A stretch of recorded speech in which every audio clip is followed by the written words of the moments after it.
Yeah. All right, Robert. If you could pick any song to describe your life right now, what would it be? I would have to go any song that would describe my life right now.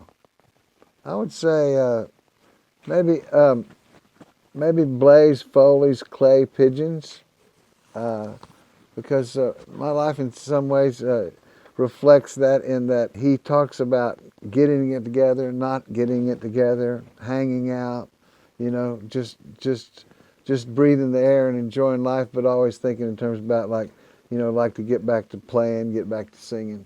So I'd say Clay Pigeons. Cool.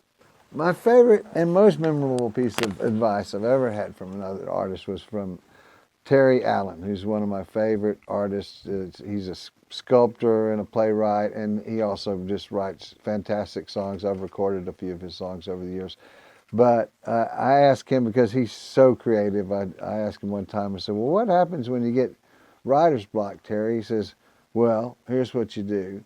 You sit down in a chair, and you don't go sharpen your pencil, and you don't go make a sandwich, and you don't doodle on your paper in front of you or anything. You just sit there until the muse comes to you, and it will come to you, but you can't be messing around with all that other stuff. You got to just sit there. And I want to say I got that advice quite a long time ago, and it really does work. And I would say it's not even creative. It's maybe, you want to write a letter to your mom or your friend or something.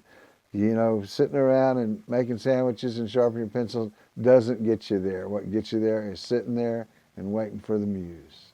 Well, here's my go-to comfort food. Unfortunately, I haven't found a recipe for it exactly that I'm looking for, and I haven't eaten this in a long time. But chicken spaghetti, like the Texas chicken spaghetti, that's like you just can't beat it. And unfortunately, I'm a pretty good cook, and in general, like I'd say the comfort food I go to these days is just some kind of spaghetti or some kind of. I really like macaroni and tomatoes, where you put in a lot of chili powder and stuff.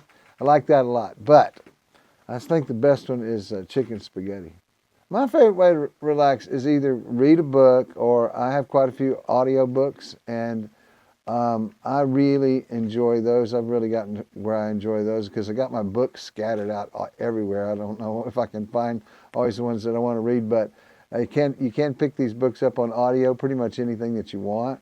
And I just found that I just turn that on and I listen to that, and it just takes me to whatever place that they're talking about, or at least I can imagine that. Another way that I really like to relax is actually playing the guitar, and not like thinking about writing a song or anything, but just sitting around and playing the guitar. I have an app on my phone where I forgot what it's called, but it will pull up any key and any style that you want to play, and you just turn it on, and it just goes round and round, and you just play with that for hours. So that's a really relaxing thing.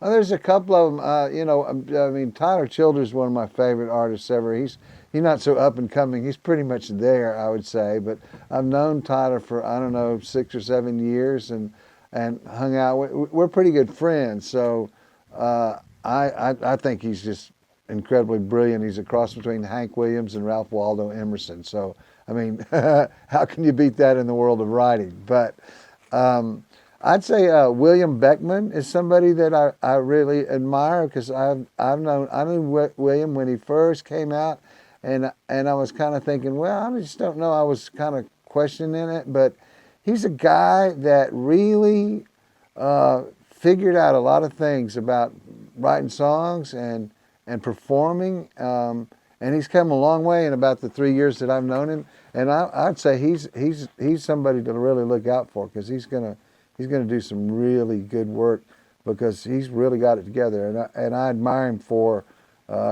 not wasting his opportunity and his talent, because he has a lot of talent. Also, Katie Offerman, kind of the same thing as William Beckman. Katie's been around for quite a while, and I saw her when she was really young, in her teens and everything, and she's a really good fiddle player and all that. And again, someone who took her talent and paid attention to what was going on around her and has created a pretty good little career. And I think she's going to go a long, long way. Oh, that's always a hard question. What would some be surprised to learn about me? Well, one of the things is I really love my cats and my dogs, and I just can't get enough of that whole animal love, because it's truly unconditional, and they're with you anytime, no matter, good days, bad days, and I love that. The other thing that I probably don't, a lot of people don't know about me is I have this kind of freakish memory for numbers, and I've turned it into this thing where I can remember almost anybody's birthday. If they tell me their birthday, I can remember their birthday. I can't remember their name. I wish we would all be just like prisoners or something, be called out by numbers, because I'd be really good at that. And so I know the number, but then I turned that into knowing all the presidents' birthdays. I know all the presidents' birthdays. I know them all in a row. So that's kind of fun. And also another thing I think that people would be surprised is I'm really love Shakespeare. Over the years, I've always kind of played around with some of it and read quite a bit of it and know a lot of the plays. But over the last few years, I've memorized soliloquies. So I've memorized, I don't know, 8 or 10 soliloquies, like Now is the Winter of Our Discontent from Richard III. And as you dig into Shakespeare, I would recommend it to anybody who is interested in writing, especially in either way, prose or poetry. His poetry is stunning, and the way he uses words and how they connect, like not just like within that line. Maybe they'll connect in a paragraph later on. So it's really, the more you dig into Shakespeare, the more you don't know. And it's always a surprise.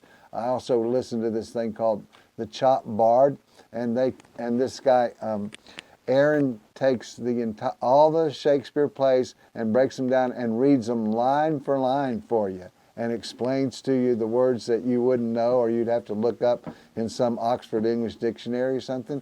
So I'd say those are a couple of things that people don't know about me.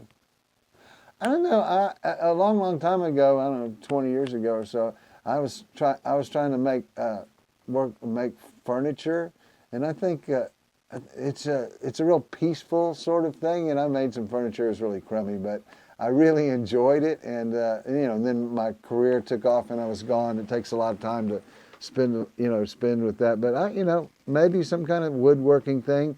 I also, live out on this ranch, and I love the whole world of agriculture and ranching. So, it's one of those things, something that you can, be around people and talk about it, but it's really a solitary discipline.